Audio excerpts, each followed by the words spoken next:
have seen rates of unemployment rise to historic heights, and millions of families continue to weather the storm of financial uncertainty.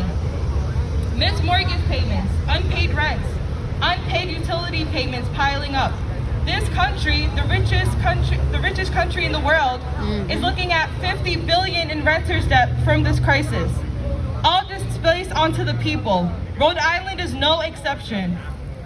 McKee has lifted all COVID protections, has opened the city back up to full capacity. People are returning to work, but the effects of this pandemic are still burdening our communities. Many that has lost their job and fell behind on rent are still struggling to make ends meet. How are the people who are scraping by, getting shuffled along or worse, rejected by housing relief programs, supposed to catch up? What does McKee expect us to do? The pandemic is not over. People are still getting sick from this virus. People are still dying from this virus.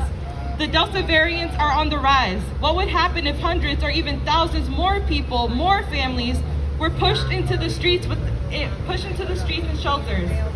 Where will they go to find relief? Halfway homes and shelters were already devastated by this pandemic. We already know that the shelters were overloaded before COVID. When the pandemic hit, they became a hotbed of COVID children. Without enough support from federal aid, they have closed the shelters. So now we have fewer shelters, a little under 500. more and more desperate to push people out. That's not bad. What would we do if we remove over the power finding sites? The working class families have created food on the table for the and to know the evicted. The essential workers, the ones bagging groceries and delivering our Amazon packages, that have risked their own health and the health of their families to earn a paycheck throughout the pandemic know the answer to that.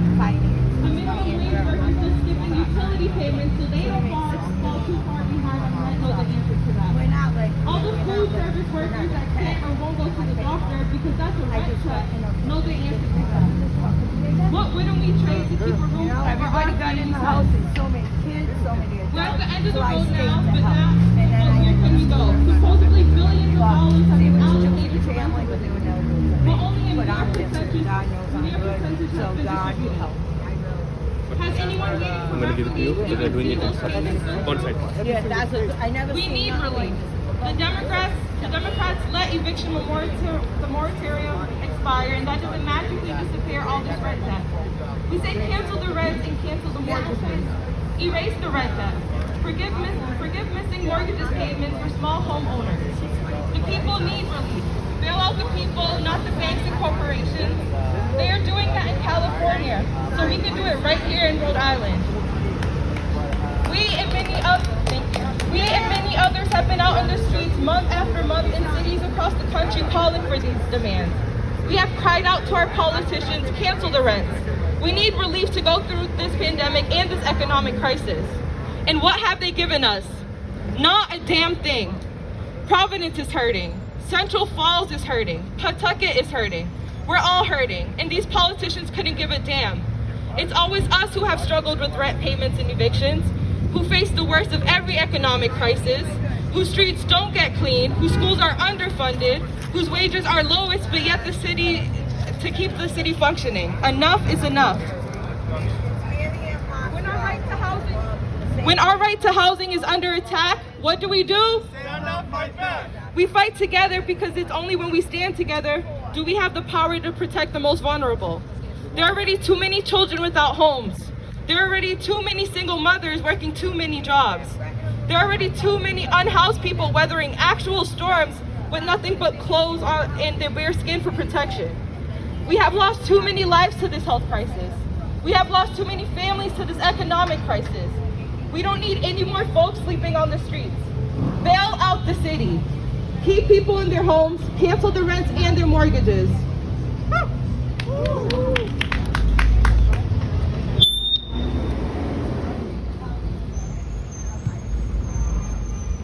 No son los propietarios que perdieron mientras esta pandemia, son los trabajadores, son los inquilinos.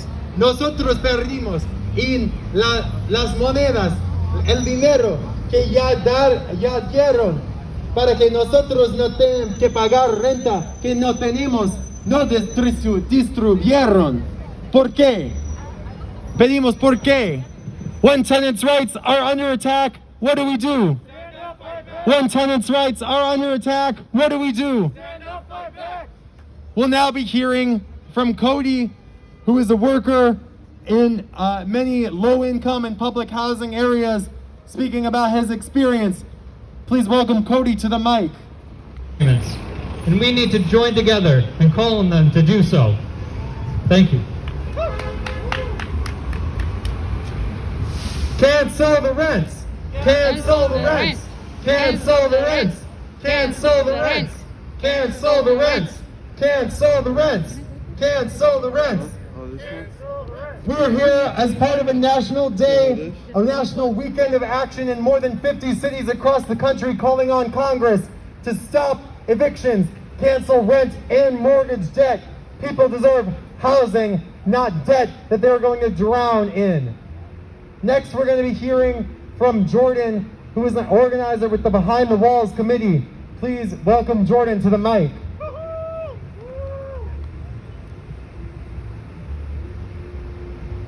Peace all, my name is Jordan and I'm an organizer with the Behind the Walls Committee. We fight for people in prison, people who are formerly incarcerated, and for their families. Right now we're trying to change probation so people aren't cycling in and out of jail for misdemeanors or for no reason at all. Housing is one of the main reasons someone will wind up in prison in the first place. Prisons aren't places for so-called criminals. They're used to punish the poor. People with records will tell you how hard it is to find housing after coming out of jail. People with convictions are more likely to be homeless than people without. And the more convictions you have, the more likely you are to wind up houseless. But people living without shelter aren't just accepting the life that our backward system offers them. Has anyone heard about the encampment in South Providence? People cleaned out an abandoned lot, sweeping up glass, picking up trash, building a shower, installing a portable toilet, and making a garden. The purpose of the encampment was to provide safe and consistent shelter. The garden would provide food and foster community. Campers were there for a number of reasons. One person's RV burned down, and the government did nothing to provide them with housing afterwards. Another camper that currently does have a place to stay slept at the encampment to show solidarity. He'd been homeless before and wanted to support their demands to be housed. The government wants to use the lot the campers are on for the potential to spin a profit. This is where cops come in. Early on, the encampment faced harassment from the police. At least twice, cops illegally raided the encampment and made one arrest. The fact that during a global pandemic, police were destroying shelter rather than helping provide it shows you all you need to know. The cops pick on the campers because the police are racist and they hate the poor. They do it because it is their job to enforce the law that says you only get shelter if you can pay for it. When you get evicted, they are the ones who kick you out. When someone lives on the streets, the cops are the ones who harass them. But the cops didn't win. The campers showed consciousness, smarts, and determination. They strategized. They understood their rights. Because of this knowledge, they were able to fight to stay at the encampment they built, and they are still there today. They drew public attention to their situation, that they were unhoused for a variety of reasons that could happen to anybody. They demanded housing as their right, something nobody should have the power to deny another person. This problem, houselessness, is man-made. Our mayor vetoed a decision to give $500,000 of the money from emergency COVID funds to the campers for housing. Walk through Providence, pass all the abandoned buildings, and tell me there isn't a place for everybody to stay. Explain why people are forced into crowded shelters and left to fend for themselves. Housing is a human right, and the bottom line is that we clearly have more shelter than we have people. So why does this encampment story matter? Because there are 4,000 people at risk of homelessness right now who can't guarantee they'll have a place to stay moving forward, or who are already unhoused.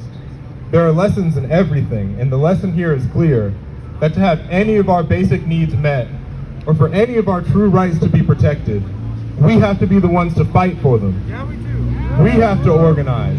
We have to talk to our neighbors, to form tenant unions, to support encampments and our houseless neighbors, whether it be giving people warm food and clothes, or stopping police from illegally searching an encampment. All right, I want to end with the chant. Fight, fight, fight. Housing is a right.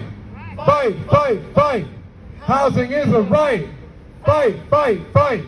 Housing is a right. Housing is a right. Thank you all.